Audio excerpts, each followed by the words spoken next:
girls, welcome to Story Time with Auntie Marybeth. It is Tales by Sunset, and today I am going to be telling you an interesting yet emotional story about the beautiful girl named Kakum.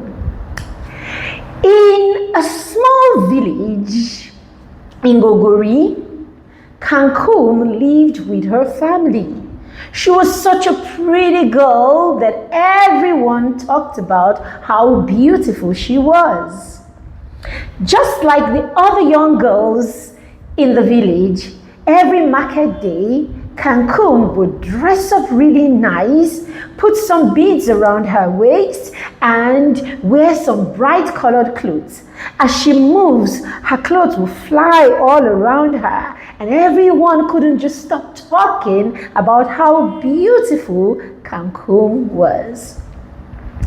Every morning, Kakum and her friends would take their pots and go to the village street. On their way, they will sing songs. Onye, onye, Kakum, onye, onye, Kakum. They always sang beautiful songs as they walked the path to the stream. They would dance. Sometimes they would even stop to pluck some fruits on the way and tease each other, even as they had a lot of fun on their way. Now, something strange happened in the village after a while. People started talking about a strange sickness. It started with one person, two people, and then before you knew it, many people were coming down with this strange sickness. They said it started with one little patch on the skin. And so they had all kinds of people from, the hospital, from big cities, coming to speak to them in the village about this illness. They told them what to do when they see the patch on their body. Run to the hospital immediately and let the people there know that you have seen the patch on your skin. So one day, Kakum went to the stream to have a bath with her friends.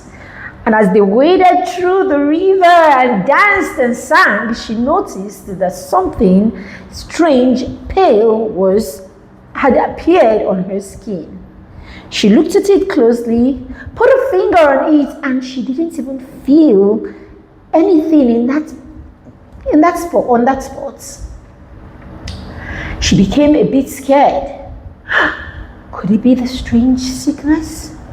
Could it be the strange disease? She was afraid.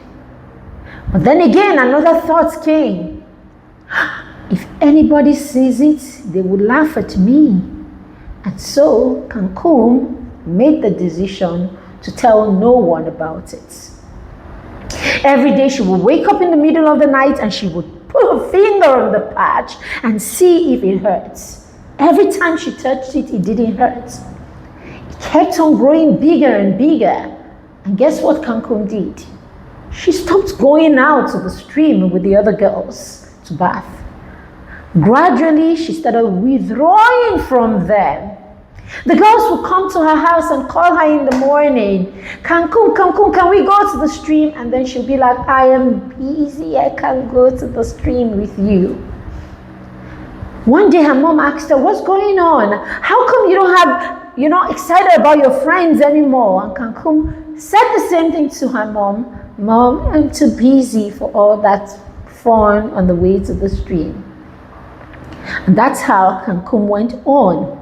Days turned to weeks and weeks turned to months. Kakum said nothing to anyone. And then she started feeling something strange. Her fingers. She started feeling pains around her fingers. I would start feeling numb around her fingers. One day, the village healer saw Kakum. He knew something terrible had happened. He asked for her to come and see him. And when she went, he confirmed that Kakum had come down with the disease. But the problem with the disease is if you don't spot it on time or you don't report on time, where it can be cured treated and cured, it gets worse and worse and worse until there is no cure anymore. And at that point, the healer realized that Kakum already had a situation. She had gotten to the point where the disease could not be cured anymore. And so gradually she started losing her fingers and then her toes. Gradually, Kakum couldn't use her fingers or her toes as she would like to anymore. And it was confirmed that she had caught the leprosy. Everybody in the village was so sad that this happened to beautiful Kakum.